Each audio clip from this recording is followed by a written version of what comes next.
रुला देने वाली कहानी।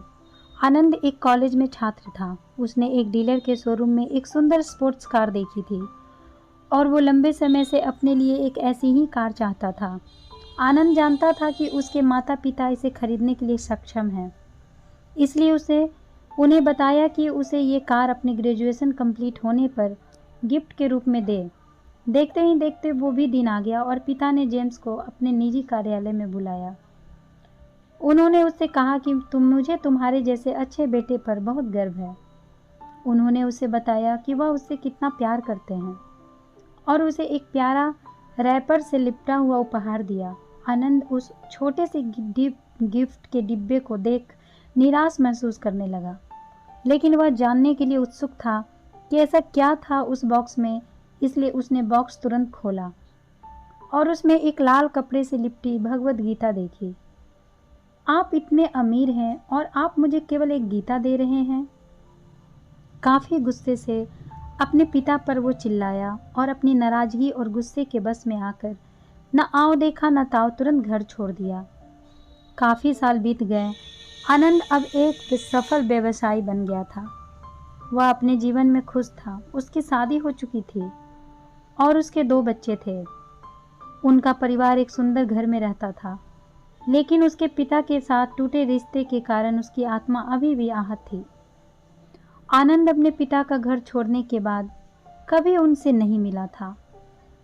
आनंद को उस दिन के बाद अपने पिता को ना मिलने का पछतावा हमेशा रहने वाला था, क्योंकि एक दिन उसे एक पत्र मिला जिसमें उसके पिता के निधन की खबर थी और साथ ही ये बताया गया कि उन्होंने अपने जीवन भर की पूंजी वसीयतनामा के अनुसार अब आनंद के नाम कर गए थे। अपने पिता की सारी संपत्ति विरासत में मिली। तब आनंद अपने पिता के घर पहुंचा और कुछ महत्वपूर्ण कागज की तलाश करने लगा और गलती से उसे वही भगवद गीता का उपहार लिपटा हुआ मिला, जिसे देख उसे फिर उसी उदासी का एहसास हुआ। उस गीता को उसने अच्छे से देखा तो उस पर अपने पिता की हैंडराइटिंग में कुछ लिखा पाया। उस पर लिखा था, मैं खुद को बेचकर भी हर सपना पूरा करूंगा तेरा, बस तू सपने जरा बड़े देखना।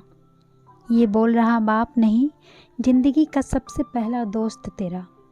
ये कविता पढ़ी ही थी कि अचानक उस किताब से एक चाबी गिरी, जिसके ऊपर लगे टैग पर उसके ग्रेजुएशन होने की तारीख के साथ कॉन्ग्रेचुलेशन और आई लव यू लिखा हुआ था।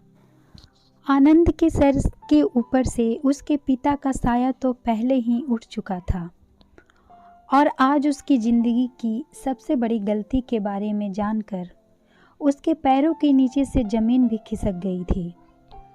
इस दिन आनंद की आंखें और रूह दोनों पछतावे के आंसू रोई। गुस्से में लिए गए फैसले ने आनंद की ज़िंदगी में पछतावे के अलावा कुछ नहीं छोड़ा था। दोस्तों, आपको मेरी ये छोटी सी कहानी कैसी लगी? पसंद आई तो इस कहानी